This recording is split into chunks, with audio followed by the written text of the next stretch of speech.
So we're here at day 40, it's the last day of our time together. And this is Candace, she's from Boston. And she's gonna explain a little bit about where we are in this whole process. Yeah, so yesterday we as a group were just coming up with all the problems that we saw that we felt like this is really important that we need to have fixed for our ministry to go forward and make some progress.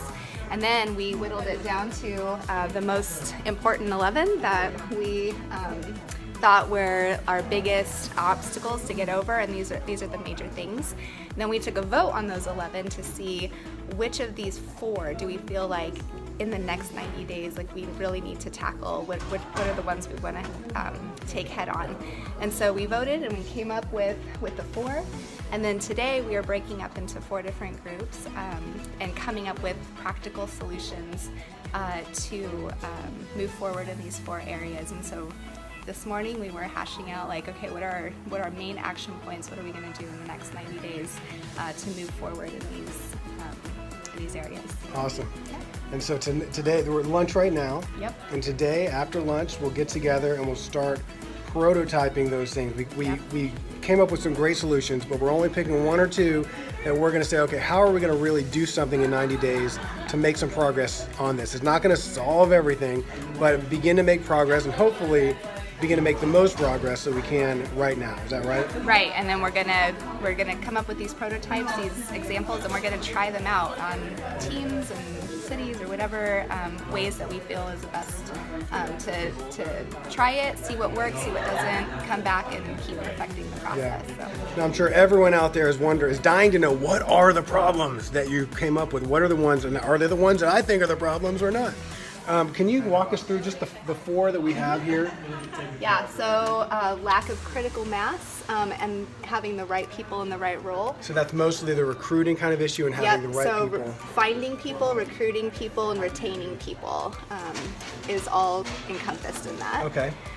Then having a complex and undefined ministry model. So we feel that it's just things are just too complex for people to understand if we're trying to recruit volunteers or even our staff. We get kind of lost in the messiness of it, so want to fix that.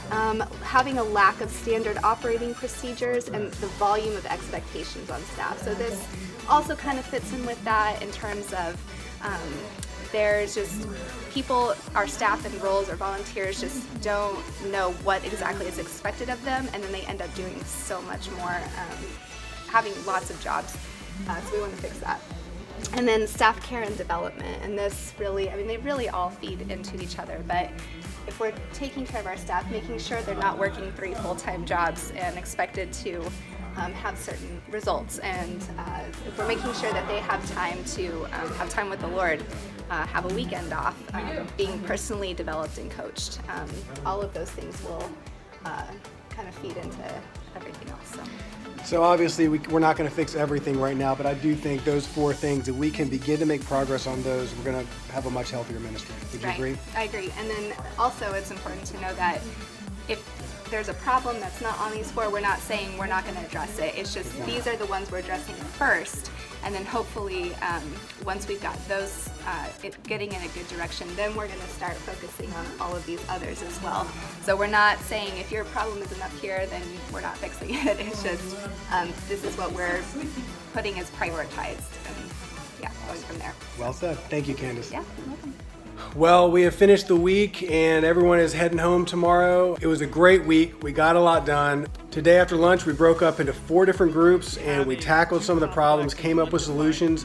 We presented our solutions to the group and got some feedback and some thoughts. And we have broken up into teams, and we're going to be working on some of these solutions for the next 90 days. Early next week, we will send you a report on what's going on, and we might want some of you to jump in and help us with some of these projects. I am excited about the progress we've made. I've been in this ministry for 20 years. I've always felt like we've had problems, but nobody wants to address them, and we never get anywhere. I've been on a MTLI team, which is kind of a group of leaders that got together to address some of the problems.